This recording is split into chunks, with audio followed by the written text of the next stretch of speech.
Welcome to Black Unquiet Minds, the podcast that amplifies the voices of individuals from diverse backgrounds as they bravely share their stories, struggles, and hopes for a better future. I'm your host, Marius Lancaster, and in each episode, we delve into the depths of intersectional identities and the challenges faced by those living in America. Today, I'm joined by my colleague, Aaron. And today, I want to really get this podcast kicked off and started off with a conversation just around some of the things that we as young men of color have to deal with here in America. And just to give this some background, myself, I'm an African American male, and I have grown up in this country, born and raised in Cincinnati, Ohio. And there's a lot of things that I'll be honest with, I definitely haven't meshed with in my life when it's come to the treatment of myself as well as individuals that look and share the same backgrounds as myself. And knowing that I really wanted to have an opportunity to speak with someone that will have a bit of a similar experience and background, but one that, I'll be honest, I haven't had the opportunity to hear from a lot in my life. And Aaron has the opportunity, and I'm going to let him speak on it, of coming to this conversation with the perspective of being a Latino man. And I really want to just get to know Aaron a bit better and his experiences living and navigating in this country that we work and operate out of. So all that said, Aaron, I definitely want to thank you for taking the time to join me on this podcast, man. Yeah, thank you so much for that intro, Marius. As Marius had said, I'm a Latino man, and so trying to navigate as a person of color, especially in the Midwest, it's been interesting. The first thing I've noticed coming up here is just there's not a lot of people that look like me. So I'm actually from Houston, Texas, and for the longest time, I was around people that pretty much looked just like me and kind of operated the same. But coming up here, it was just a culture shock coming up here. And just completely different. But I guess just kind of going through my background here, born and raised from Houston, Texas. My dad was from the U.S. My mom was actually an immigrant, and she moved over here and then got legalized and became a citizen of the U.S. And it's a pretty traditional Latin American household, pretty strict rules, not able to do much, kind of striving to do better than the previous generation. Not too much different, but it definitely is not your traditional household compared to most. So growing up, I've had this conversation multiple times, a couple of times with Marius, just saying I'm kind of like a sheltered dude. I would always just kind of do my own thing in terms of making sure that I do what I'm supposed to, and then I essentially get to do whatever I want from there. And now, kind of looking back now, I've kind of realized how, I guess, passively I've lived my life. And it wasn't until I came up here to the Midwest and I was really by myself that I actually started to figure out the type of person I am. I'll definitely talk more about it, but essentially, I'm going to go ahead and go to the public school system here, just how it's pretty much engineered and built to kind of just build like pretty passive employees that just do what they're told. And I don't know, that's kind of my experience. The school I went to had pretty good funding, but it wasn't the best. So going from there, I just have been trying to figure out myself from that point on, especially once I moved up here in the Midwest and went to UC, actually, University of Cincinnati, and did a master's in saxophone performance. Um, it's been interesting, just because, one, when I was in my undergraduate, spending 4 years at a college, and then just starting over, it's been different. You get to know people and then move to a different area. It's completely different. And yeah, being in Ohio, studying a graduate degree during COVID times was not the best time, but it also left me a lot of time to think.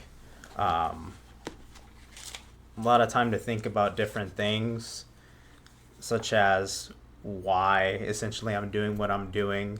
Am I still passively going through things the way I've been before? And yeah, I kind of just needed to step back here. And There's something that I really want to touch on that you talked about in kind of your intro here, Aaron. yeah, And it really stems from the public school system comment, especially as you talk about essentially the public school generating passive employees. We talk often in the office just about kind of how we feel in the world that we live in, especially being young, educated individuals of color, especially understanding the industry that we work in the financial services industry. It's primarily a white male dominated field. And especially our employer, they're doing things to kind of change that narrative and to kind of, if anything, add more individuals of color to that broader picture.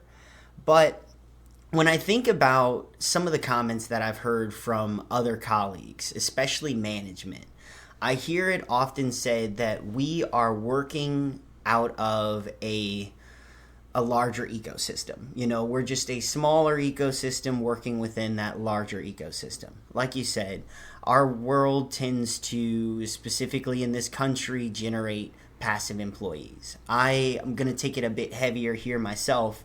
I am the descendant of enslaved persons here. Being an African American in this country, I definitely have a lot of conflicting views. And when I think about the education system breeding passive employees, my thoughts instantly go to education and it being the resource and the tool that it truly is, and what kids are taught. I was blessed and privileged to have the opportunity to, for my high school education, go to a private institution. There, I was able to question some of the things that I learned in those public environments. And if anything, curiosity was encouraged.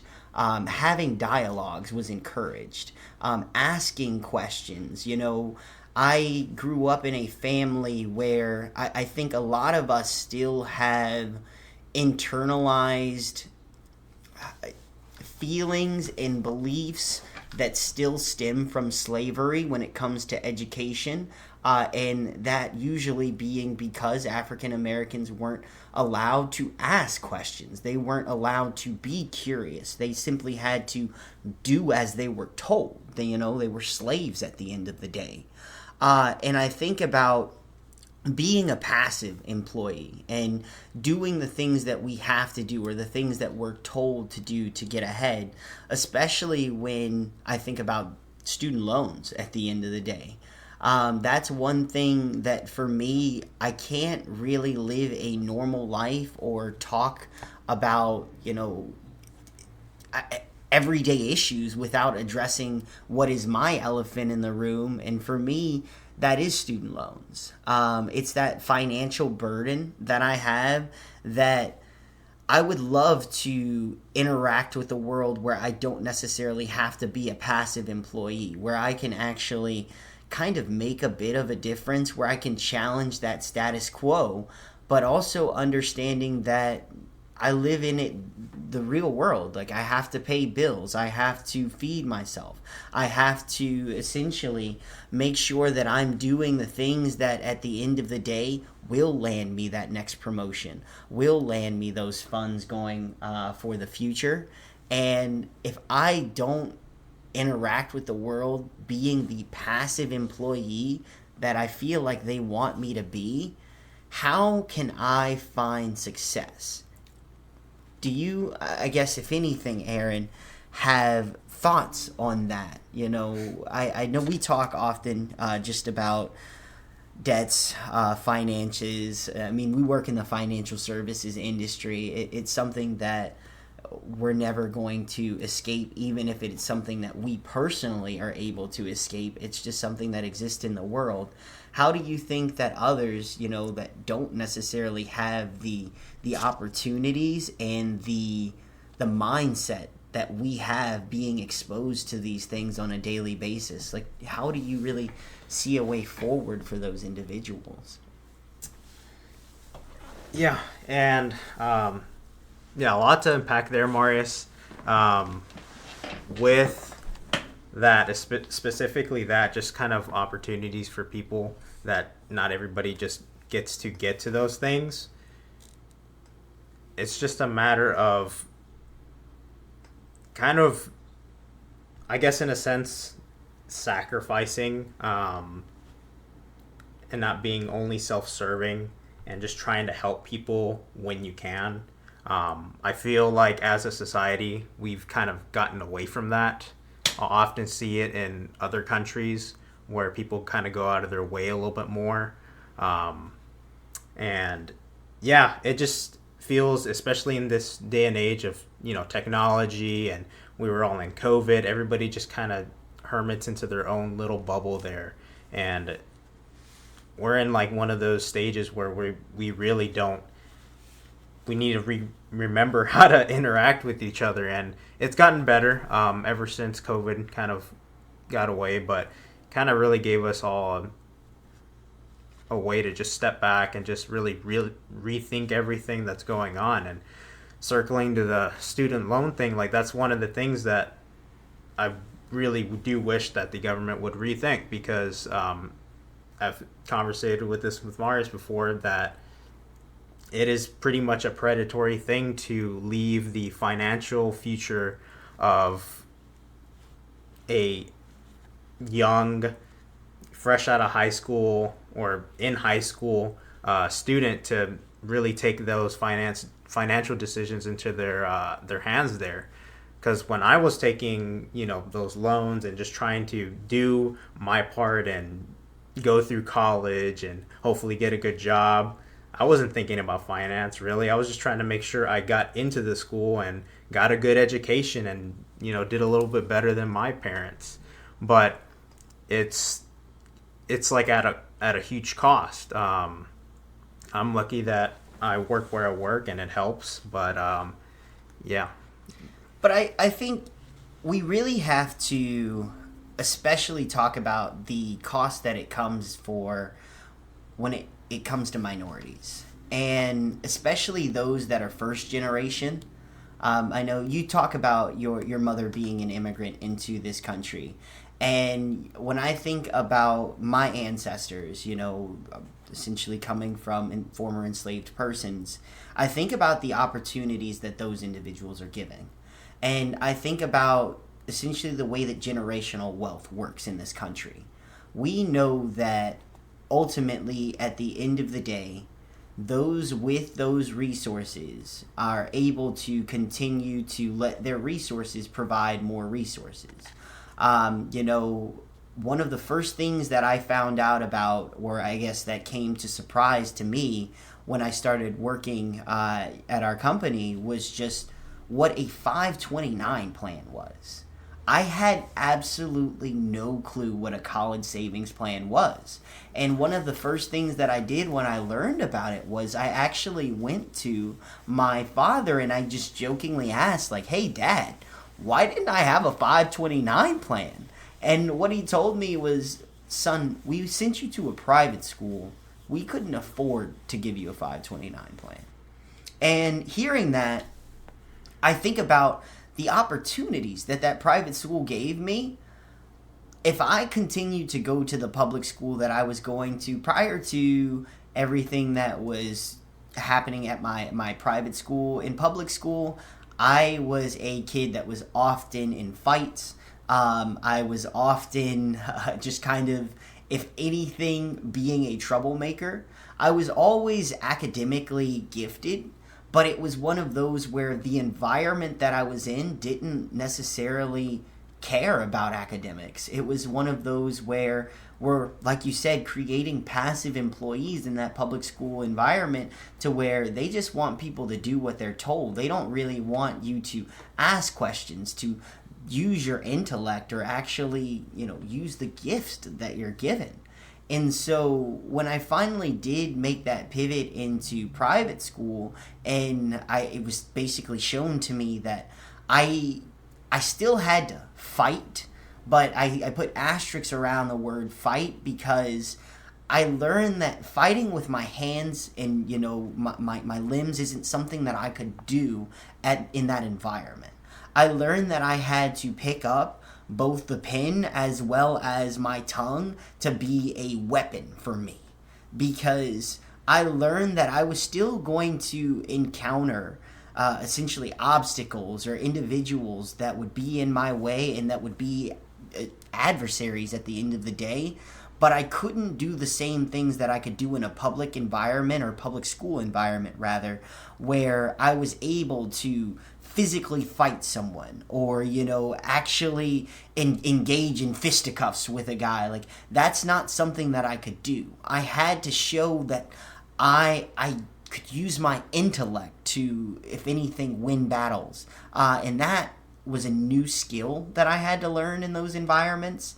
And having that and those experiences also helped shape my way of being able to interact with college. For me, I went to Ohio University. It's a primarily white institution in, Athens, Ohio, Southeast Ohio.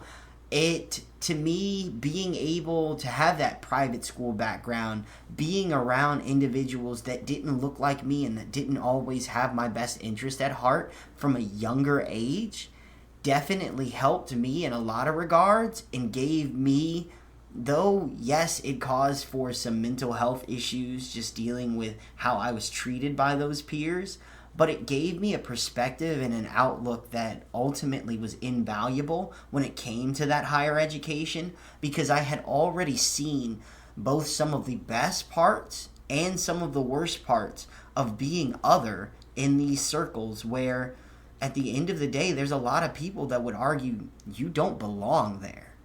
And so understanding all of that, and understanding that there's so many people that don't have those same opportunities and those same benefits, how are they supposed to navigate that world, especially when it comes to signing up financially for something like that, when they don't even know how that's going to go for them? I've had friends that dropped out of college because it was something where they felt like college wasn't for them. And at the end of the day, those people are individuals of color, and those PWIs aren't built for them. They didn't have the experiences of being other in their communities. They went to public schools and things like that, where traditionally they fit in, but now they're feeling other for the first time, and it's costing them tens of thousands of dollars to feel other. How do we navigate that for these young folks? Yeah, so hard to follow with that one, but do my best here. So it's kind of circling back to what he said about resources. Having an abundance of resources, whether that's money, family, or, connections, it just depends on the resources, which is really what keeps a lot of people that don't have those opportunities down. They don't really go beyond and able to go get those opportunities.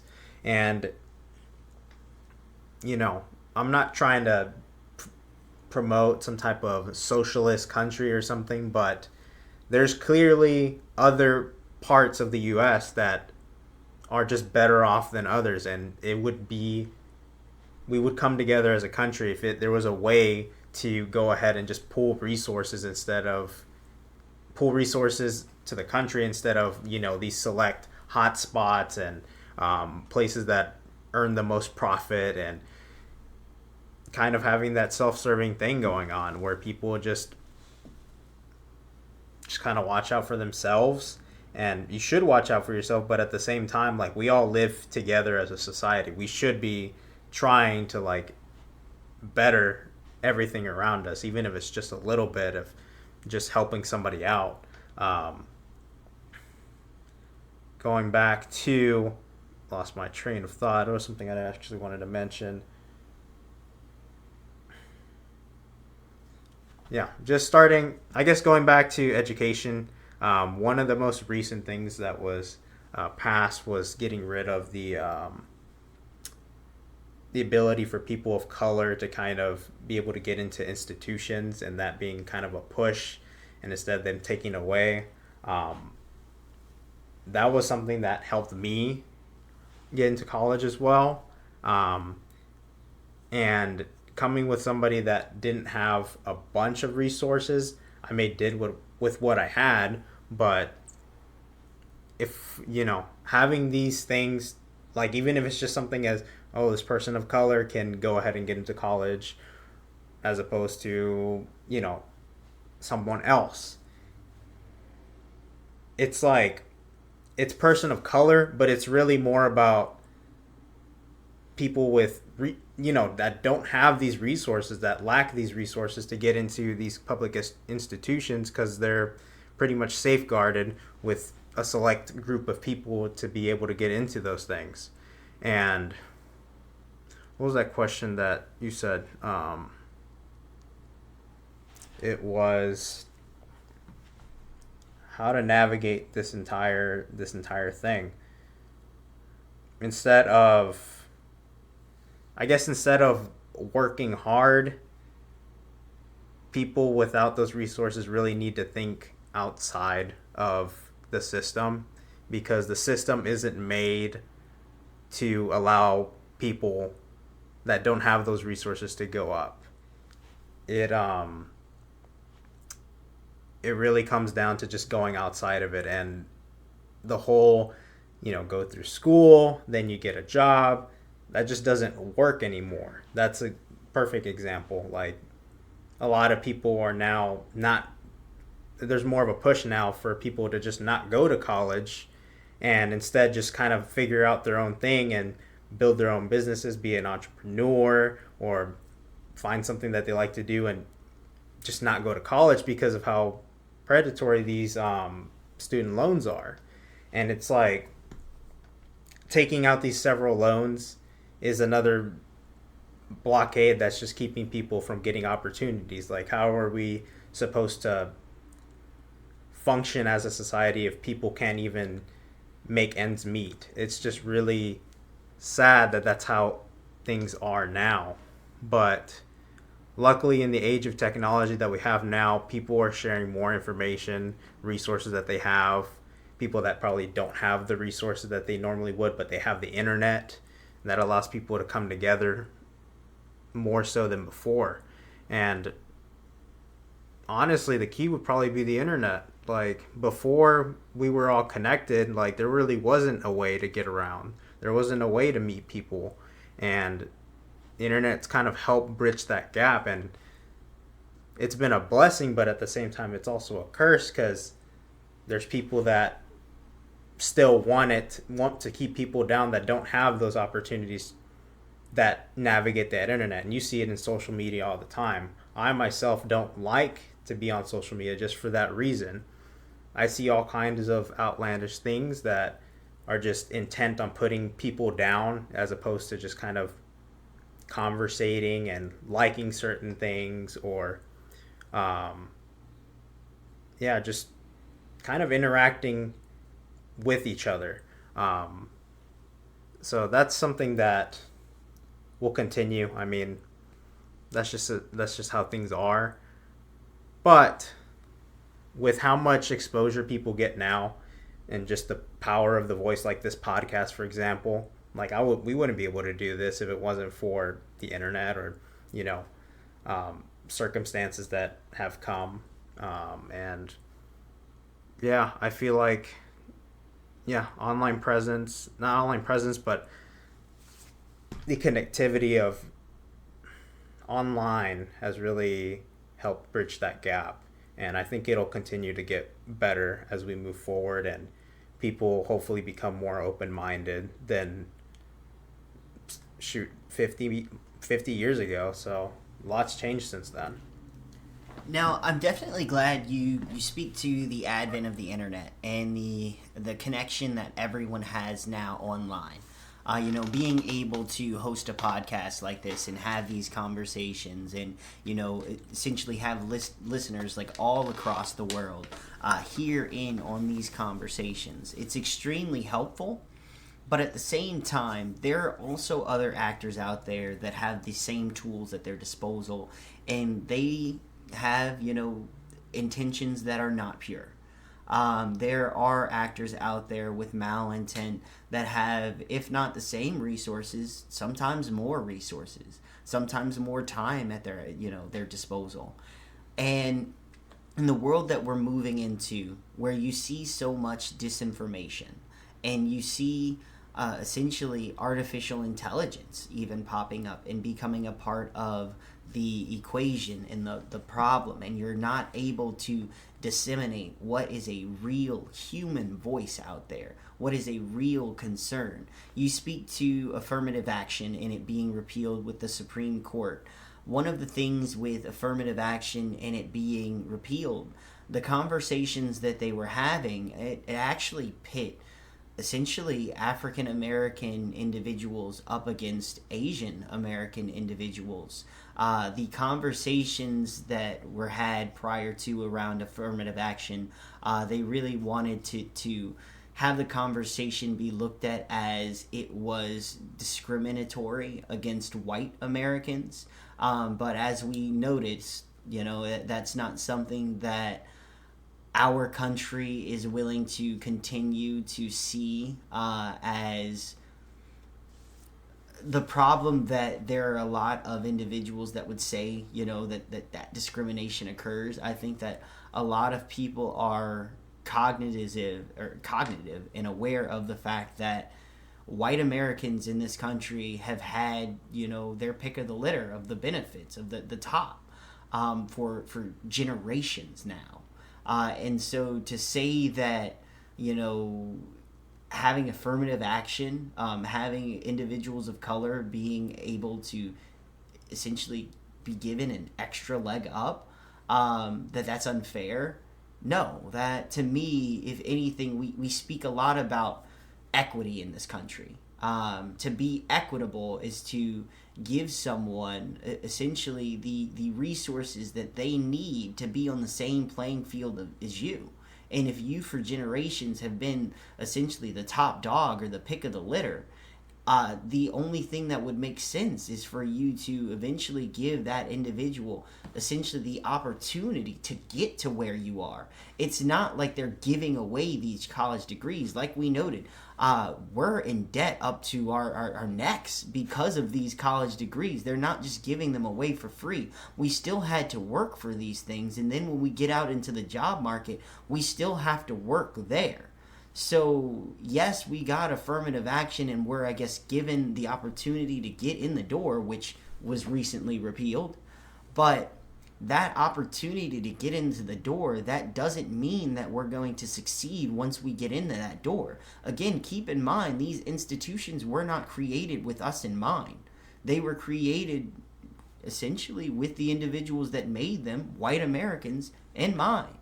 So when I think about, even away from affirmative action, like you said, just getting in the door, the things that over generations these individuals have had the opportunities to do, we know that a college education leads you to getting a higher paying job. We know that these white Americans are not first generation.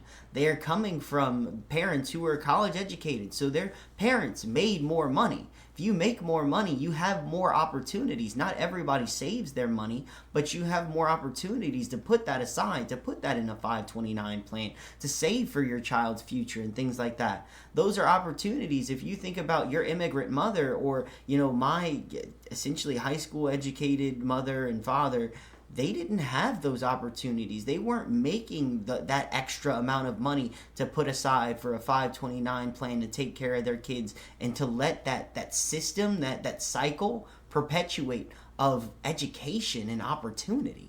So again, I think about it, and I think about ways that we can push forward.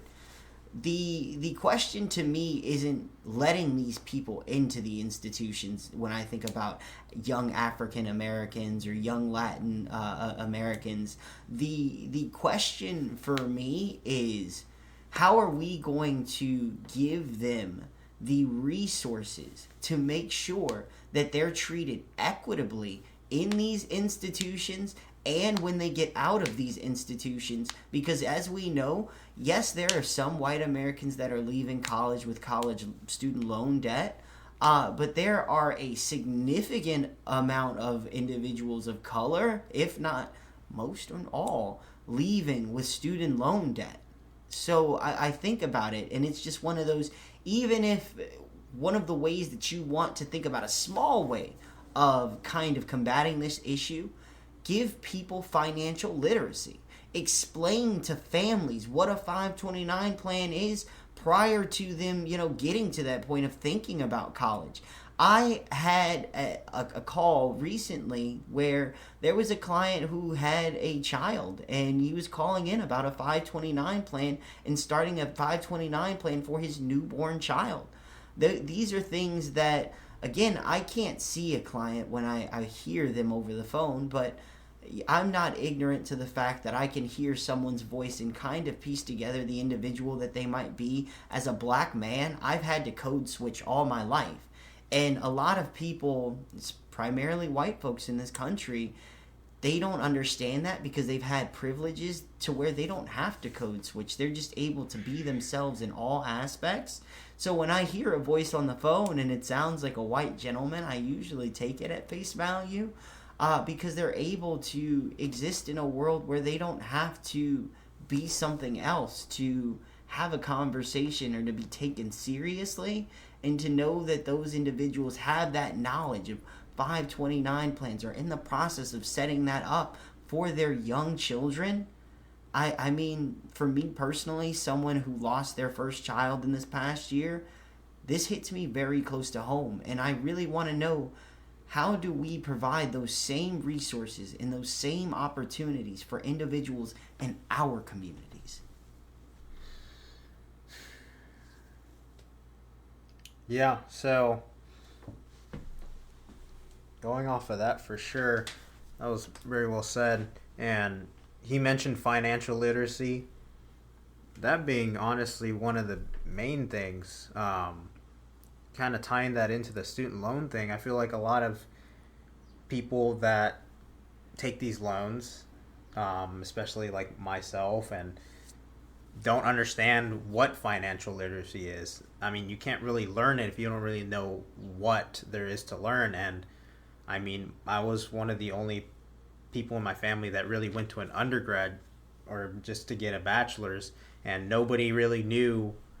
I didn't really know what was going on. I kind of had to fend for myself and hope for the best, and pick up the pieces that I could. And I'm more than positive there's people that go through the same thing and have just at least some financial literacy. It's just, that's one of the things that kind of gets away from these communities, having some form of way to plan for the future, even if it's just a small amount. It just hasn't changed. It's this perpetual thing that is going to keep going the way it is unless there's some type of intervention. I don't know. Maybe there needs to be some program that we as a country have for people of the next generation that can understand financial literacy. But yeah, I mean, the school system's built to build passive employees. So I mean, well, what can we say about that? But yeah, the whole financial literacy thing. Yeah, if there was just like more of that included into the public school system, one that would probably keep a lot of students from taking student loan debt and not getting put it into these corners where you just can't really move forward and are just kind of stuck. I guess when I hear you say that we would have more people that are not taking out the college student loan debt, to me, yes, that sounds like what we ultimately want. We don't want people taking on this debt. But think about, and yes, I understand the fact that, like you said, the internet connects us and provides us with a lot of information that we wouldn't have otherwise been able to get, decades ago. But when I think about what's lost in the world where we don't have individuals getting higher education, I think about the things that I really got out of my college experience. And while, yes, it was very expensive, it gave me experiences. It gave me insights. It gave me perspectives. And I interacted with individuals that weren't like me. And that was extremely helpful, especially when I did it in person. It was something that being able to be in a place where I'm connecting with other young folks, other people that are living life and going through experiences like me, learning about what the real world actually entails for them, not just what we're learning in our textbooks, but what we're learning through going through the streets, through turning 21, through having parties, through, having essentially birthdays and just vibing as a young adult. Like, these are things that you can learn a lot from the internet. You can learn a lot from a textbook.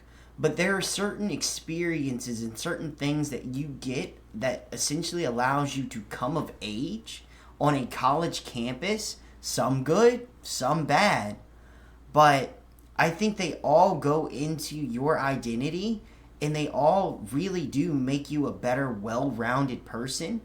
And I don't think that there's a lot of places, because when you think about getting out of high school, either you go to college where you're allowed that 4-year period to kind of explore, question, if anything, work while still being a student. You're allowed that opportunity. Otherwise, you just go straight into the workforce. There's not really an opportunity for you to learn how to become a young adult outside of college, and just that trial by fire of just jumping into the workforce. So for those people that are just trying to figure out kind of how to navigate it, I don't want to say that it's like adult life with training wheels, but in some regards it does really ease you into what you're going to come across as you start to navigate the broader world outside of the small educational system that we have when it comes to our public education system. So that being the case, isn't it a detriment that we're not sending these individuals to college? That we're not, even if they do get educated via the internet, I've got some issues with disinformation and whether or not they're actually learning the correct things, but that being the case, isn't it still a detriment to their overall growth as individuals and people in this country to say that, just because it's super expensive, and one, the price is inflated. If you look at what college used to be for a lot of the folks that tell you, people shouldn't get college loan reimbursement and things like that, which again, I've got federal loans, but I've also got private loans. And let me just say this out there: that federal loan reimbursement, that has nothing to do with the predatory private loans that continue to be a nightmare for me and a lot of another Americans out there. So let me just throw that out there: private companies suck. I just want to throw that out there for the podcast, because I will put that out there. Those student loans, that's beyond predatory. But the Fed doesn't even want to do anything about that, let alone the loans that they could actually take, action on. So understanding that, like I said, I'm very conflicted. I want people to have those experiences. I want people to be able to go out into the world and interact with it in ways that they can be curious, they can be inquisitive, and they can, be their truest selves. But I don't want it to be a financial burden to where they're like myself with loans that are essentially co-signed for 15 years, and I'm going to be paying well until I'm 40 years old. At that point, can I ever afford to, buy a home, to ever afford to have children, to ever afford to, if anything, live a meaningful life outside of being someone's passive employee? I know that's a lot, Aaron. I know it's a lot. Yeah, I'm just taking it in for a second. Just trying to figure out how to exactly follow up with that one. I'm definitely not saying not going to college, but the way we're going about doing things just needs to be revamped. Like,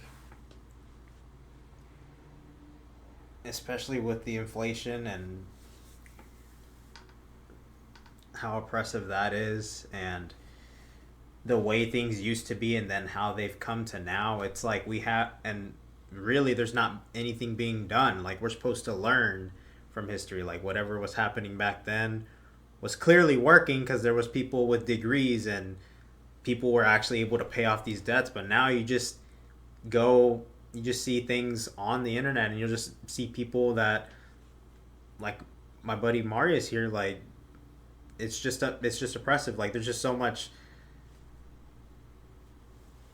like, you have to take these ridiculous loans, you have to take this financial burden in order to actually move forward.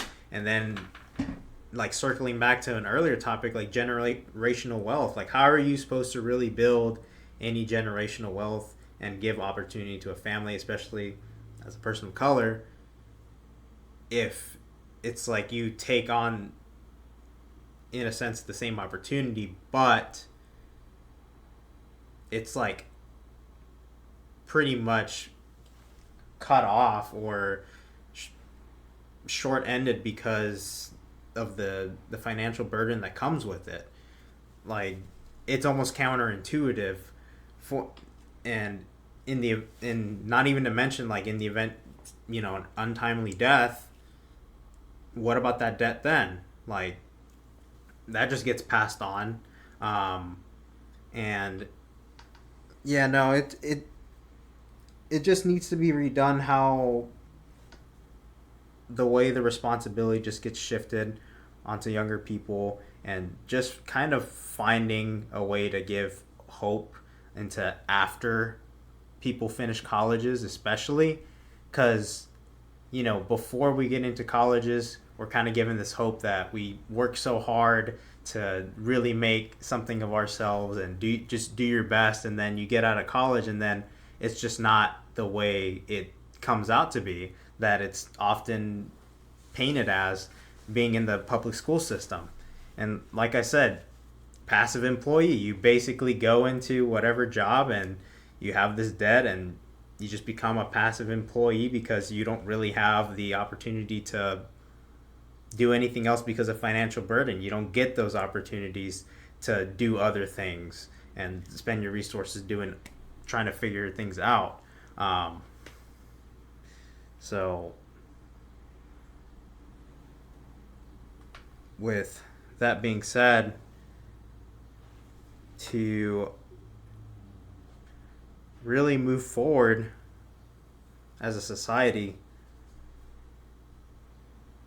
like, circling back to just the self-serving thing, like, just really going out of the way to make sure people of the next generation have the ability to move forward and not be encumbered by financial burden. I mean that's just it really is a byproduct of just how the US handle its own debt. Like we almost had the whole debt ceiling thing, and that like we just continue to go into debt, further and further into debt, and then that's just directly translated into student loan borrowers. Like that's just really not how things should be. It shouldn't be at the expense of people that are trying to do better, especially better from their parents or people that have preceded them and given them the opportunities they've been given. Gosh, I can't think of a word like other than short-ended. It's like, something coming up and then, something else just kind of offset. Yeah, there it goes. Offset. English is hard. But yeah, like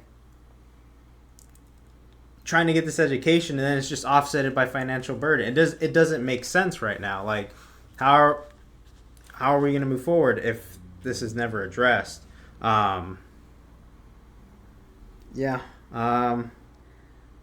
Just my own opinion, like there's a lot of people that are in the positions that they are now, and they were from a time that is not now. Like I think things will change once the people in positions of power start to change a bit, and maybe there's people that have come up from where we've been at, that things will actually start to be a little different, especially with how open-minded people have become since then, especially.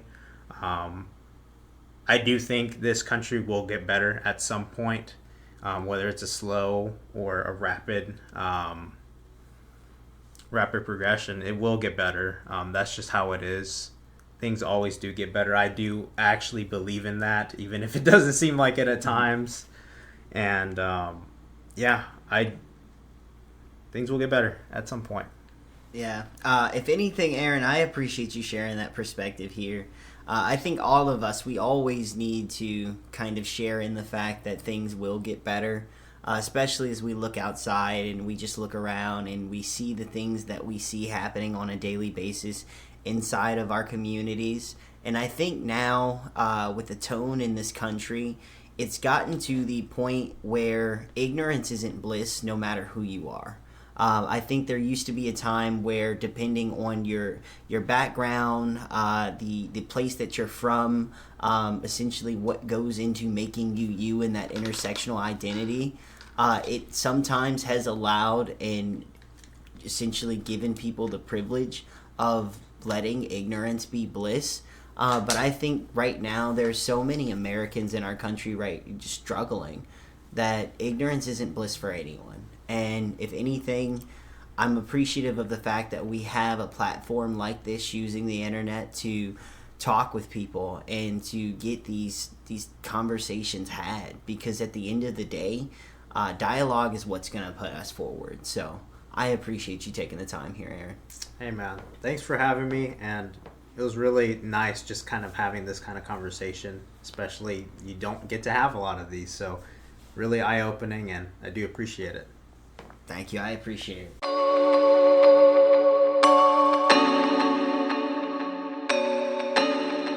All of our listeners, thank you for listening. And until next time, stay curious, stay engaged, and never stop seeking the truth.